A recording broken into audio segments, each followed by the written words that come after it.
Bien, en esta ocasión vamos a explicar cómo se realiza la práctica de dinámica rotacional. Como ven ustedes en el diagrama, está bosquejado sobre una mesa, están puestos dos discos. Uno de ellos, el inferior, está fijo, este es su eje de rotación, y sobre esta hay un disco móvil. Ambos discos tienen unas franjas negras que servirán para este dispositivo que está aquí, es un sensor, donde mediante una señal infrarroja está determinando el número de pulsaciones que pasan frente a él. Y entonces se cuenta el número de estas pulsaciones que le vamos a llamar N mayor. Se conocen también las medidas de este radio, que vamos a llamarle este disco de radio R mayúscula, y sobre él, en ese eje también concéntrico, está una pequeña polea sobre la cual está enrollada una cuerda. Eso será R mayúscula. Entonces, este es el eje de rotación, debido a que esta cuerda, como está enrollada, está pasando por esta otra polea que se considera también de fricción.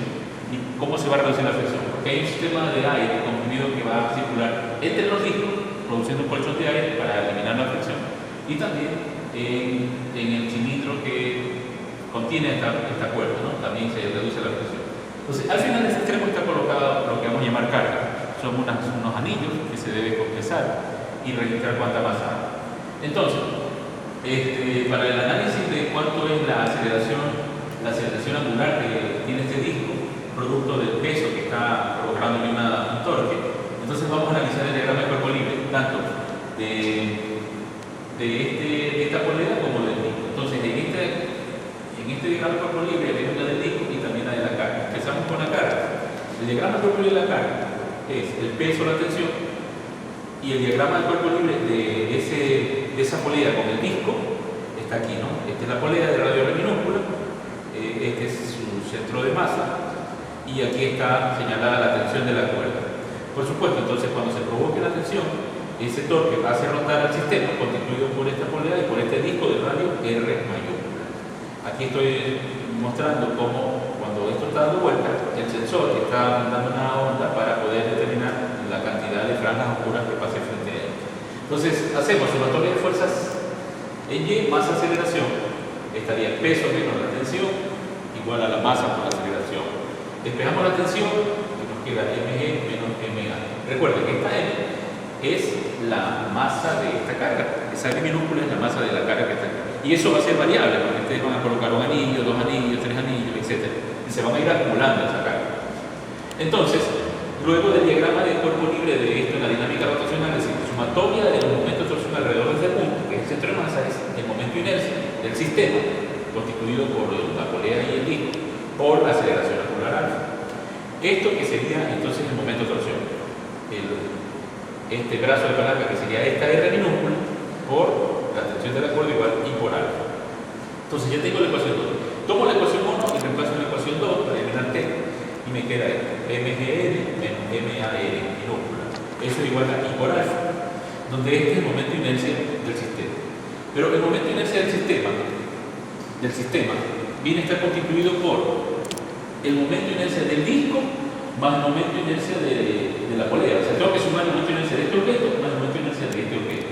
Pero como las dimensiones y la masa de esta polea es pequeña en comparación con la del disco, puedo apreciar el momento de inercia de la polea y decir que el momento de inercia del sistema es básicamente el momento de inercia del disco.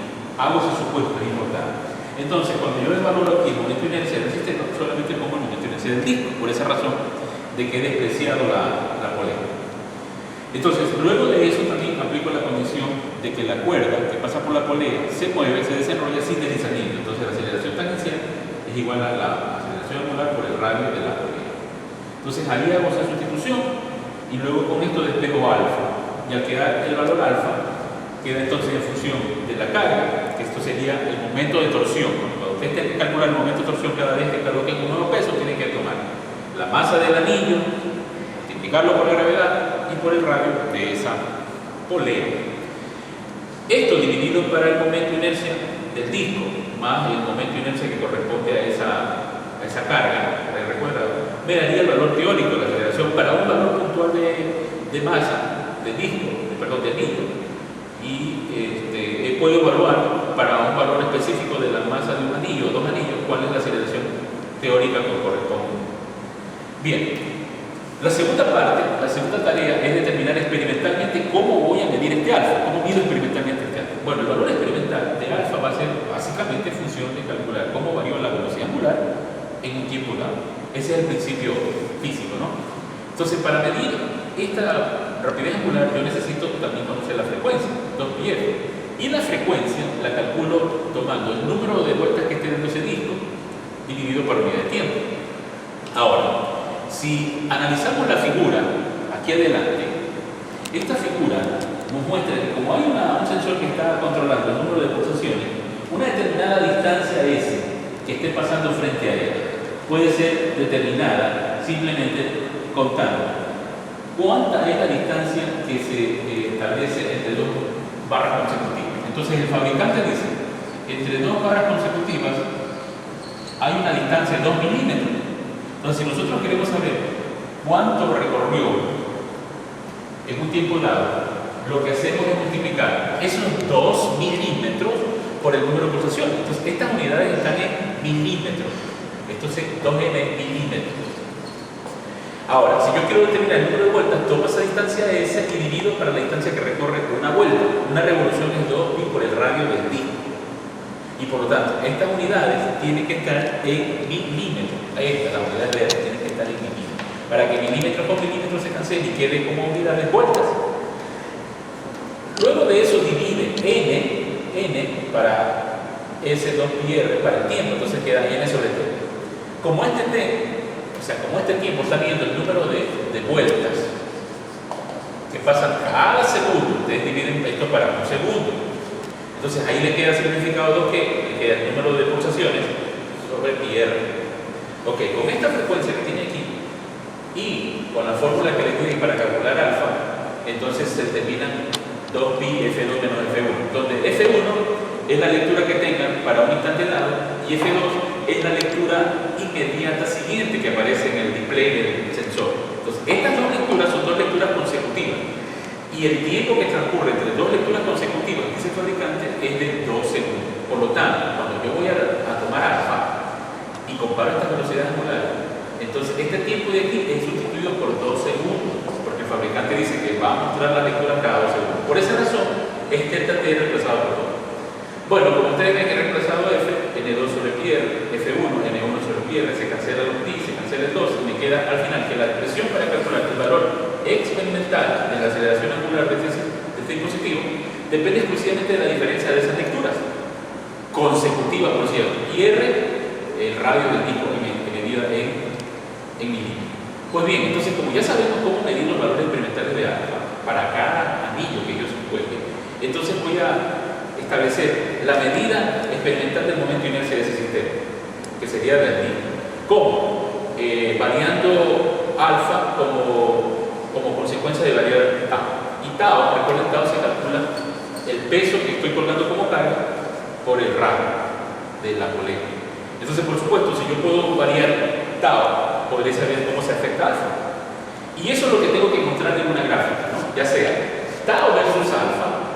Entonces ustedes van a tener que registrar una serie de experimentos, de datos experimentales, tomar la mejor curva y de la pendiente ustedes me dirán el valor experimental del momento de inercia del disco. ¿Sí? Ahora, también podemos establecer la relación en la que la causa, que es variar n, por lo tanto provocar cada vez un torque distinto, versus la causa, el efecto, que es la aceleración angular. Bien, como ustedes pueden acercarse pueden visualizar que este es el display del equipo en el que ustedes van a visualizar los valores n que ya hablaba, n mayúscula. Y aquí ven un interruptor en la posición de top, porque es el disco superior que es el que va a estar rotando. Esta es la polea que les comentaba de radio R minúscula y este es el disco de radio R mayúscula. Este disco tiene un radio de 63.25 milímetros y esta polea que señalo aquí, R minúscula, tiene un radio de 12.5 milímetros. Esta masa de este cilindro que señalo aquí es de 1353.5 gramos, que es el que va a ejecutar. Y como ven, es que está enrollada la cuerda, pero precaución, esto no intenten moverlo si la máquina no está prendida, porque tiene que haber el aire circulando para que la fricción esté reducida al mínimo y no se raye cuando esto está sin aire. Esa es precaución. Miren la cuerda, pasa por esta polea cilíndrica y aquí en el extremo, entonces hay un portamasa en donde tendremos que ir registrando los valores de cada uno de estos anillos e ir colocando la masa específica. Si yo tengo ahí el disco 1, tengo que saber cuánto es la masa, multiplico por la gravedad, multiplico por el radio de esta polea y ya sé cuánto es el torque, cuánto es el momento de torsión que produce esta carga, y por lo tanto hay una aceleración angular desarrollada en ese momento.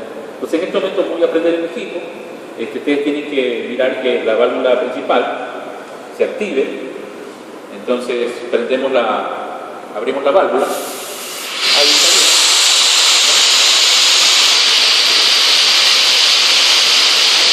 Abrimos la válvula y miren acá, hay otra válvula que también tiene que estar registrada. Si no tienen precaución, se sale y por lo tanto hay que tener esto en cuenta.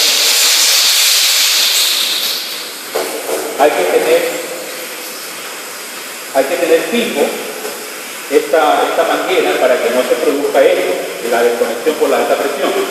Entonces, fíjense ahora, el disco empieza a moverse libremente porque ya no tiene fricción. Entonces, este movimiento tiene que estar constantemente subiendo, bajando, bajando. Y si nos acercamos acá, vamos a ver y nos vamos a concentrar que estas lecturas están cambiando. Dice 35, después de 2 segundos dice 12, después dice otro valor. Entonces, esas lecturas son las que están cambiando permanentemente y esas hay que tomar 2 lecturas consecutivas. La una va a ser N1, la primera, y la consecutiva va a ser N2. Y hay que tomar cualquiera, en cualquier momento, ya sea en la subida o en la bajada. Con esos datos y con la masa que ustedes tienen aquí, pasan para el siguiente valor, tomando ahora un segundo anillo. ¿Cuál es la masa? Agregan esta masa, reconocen cuál es el nuevo peso y ahora pasan a hacer la lectura para cuando tienen 2 anillos. Entonces, cuando tienen 2 anillos, por supuesto, el torque va a ser mayor y la aceleración angular debe también registrar un mayor valor. Y las lecturas, por supuesto, también van a cambiar cada 2 segundos. Entonces, fíjense, eso es importante que esto de aquí esté siempre, como ustedes observen, enrollándose y desenrollándose. Entonces, si tuvieran algún inconveniente en el movimiento del disco, porque se sale la cuerda, se desenrolla, ustedes tienen que corregir, parar la máquina, apagar acá la válvula, ¿no es cierto? Acá, esta válvula la cierran, cuando terminan aquí, la cierran, cesa el equipo de moverse, ahí no se manipula, sino hasta que arreglen lo perfecto. Y cuando ya terminen la práctica, ustedes tienen que luego de dejar esto apagado, haciendo la desconexión del alimentador, ¿no? Y con esa forma ustedes dejan por terminada la práctica. Entonces no se olviden, tienen que completar todos los anillos al final para poder señalar con unos mínimos 6 puntos la gráfica que se hablaba de que tienen que graficar